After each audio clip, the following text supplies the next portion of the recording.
Michael Patrick Shields with you this morning with two stories that are going to ruin your breakfast. The first, a Grand Rapids man admitted to having sex with women without telling them he was HIV positive, and he's not going to spend any more time in jail. A Kent County judge sentenced 22-year-old Cortland Comer yesterday to 6 months in jail with credit for the time he's already served, so he might end up back in jail after being out on parole for drug possession and theft. What a dreadful character he sounds like. Here's the next story that will ruin your breakfast. About 15 billion gallons of raw or partially treated sewage. That's enough to fill 25,000 Olympic-sized swimming pools, if you must imagine it, has been dumped into Michigan's rivers, lakes, and streams since January. That's a statewide analysis by the Michigan Infrastructure and Transportation Association. Sewer discharges result when overloaded and aging sewer systems are routinely flooded by heavy rains. Wayne County released the largest amount of sewage, 13.4 billion gallons. Macomb County, second place. Bay County, third place. Ingham in fourth. Saginaw in fifth. And Kent, 50 million gallons there. Wow. 15 billion gallons of raw or partially treated sewage. 25,000 Olympic-sized swimming pools dumped into Michigan's rivers, lakes, and streams, and that's just since January. On the plus side, General Motors plans to announce Friday a $100 million investment at engine plants in Flint and Bay City. That's going to add 80 jobs, according to two people briefed on the matter. That move will help boost engine production for the automaker's top-selling Chevy Cruze Compact and the extended-range electric car, the Chevy Volt. Congratulations to General Motors on that account. Are you interested in art? An Andy Warhol self-portrait was owned by some Detroit collectors, and it sold at auction Tuesday evening in New York. Want to guess the price? Okay, I'll tell you how much it was commissioned for. Back in the 60s, it was commissioned for $1,600. $1,600 in Palmer Woods, Michigan. There was an interior designer and a collector named Florence Barron, and she commissioned the Warhol self-portrait, paid him $1,600 in 5 installments, by the way. So now her son and daughter-in-law have sold the self-portrait, initially commissioned for $1,600, for $38 million. $38 million. Astonishing, isn't it? The Epic MRA did a poll. The question was, do you think school teachers and other school employees who work in your local public school district are paid too much, too little, or the right amount?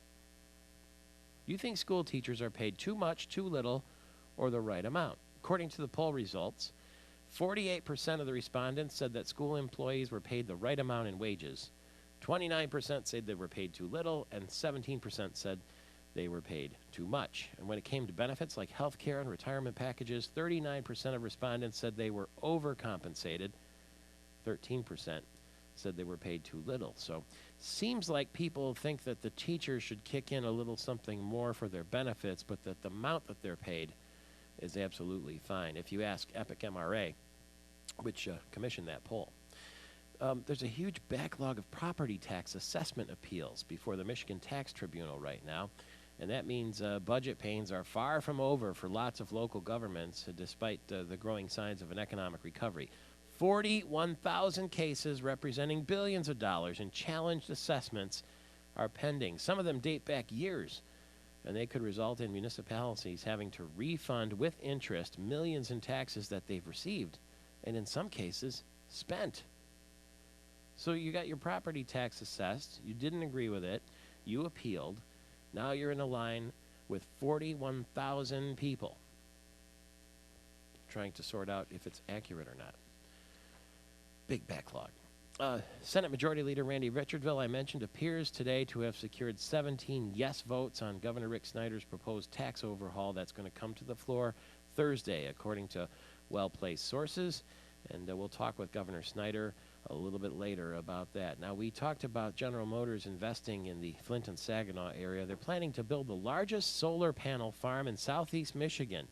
And that southeast Michigan solar panel farm is going to power the Detroit Hamtramck assembly plant, where they built the Chevy Volt. So it's sunlight that's going to help build the electric car. It's a 264,000 square foot project. It'll be done by the end of the summer, and the energy consumption from the grid will significantly reduce the use of the regular electricity that they would have to use. There are other energy-saving measures underway as GM turns green. $15,000 a year in electricity costs they'll save by using those solar panels. Former Massachusetts Governor Mitt Romney is going to outline his health care reform plans. I told you the governor was invited to come to that but cannot come to the University of Michigan today. We do have a copy of the speech. It was printed in this morning's USA Today, and we'll give you some highlights of it coming up very shortly. Mitt Romney, has to sort of explain his health care. He was the governor of Massachusetts, and he put in a unique health care system there. And that healthcare system, parts of it are being used now in what's being called the Obamacare, the national healthcare plan. And so there are some Republicans who don't like the Obama healthcare plan who are saying, how could we elect Mitt Romney president when he put in a healthcare plan just like that in Massachusetts? So he's going to have to start answering that, and he's going to do it today at the University of Michigan in Ann Arbor.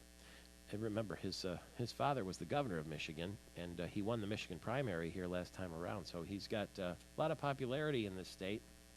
And so he comes here to explain himself. Lucy, you've got some splaining to do about his health care plan. Stocks took a plunge yesterday, though. Investors reacted to a steep drop in oil prices and concerns about whether China's economy can keep growing at a brisk pace. We do a lot of business with China, don't we?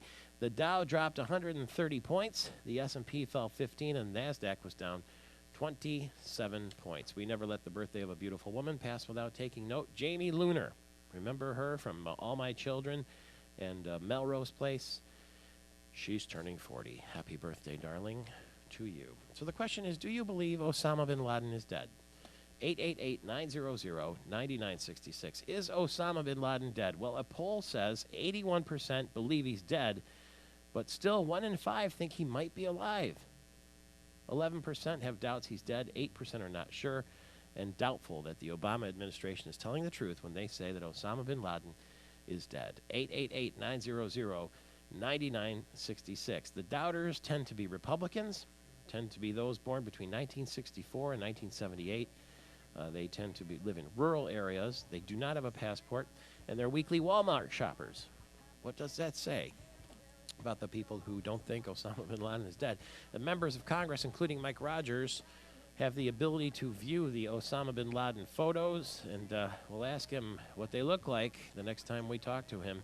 He says Al-Qaeda can be defeated now, and is that true? Well, maybe, but Osama bin Laden, one of his sons, his youngest, may have escaped the attack, and he's the crown prince of terror, the 19-year-old Hamza bin Laden. Is he the heir to the evil throne? It's Michael Patrick Shields, and it's Thursday.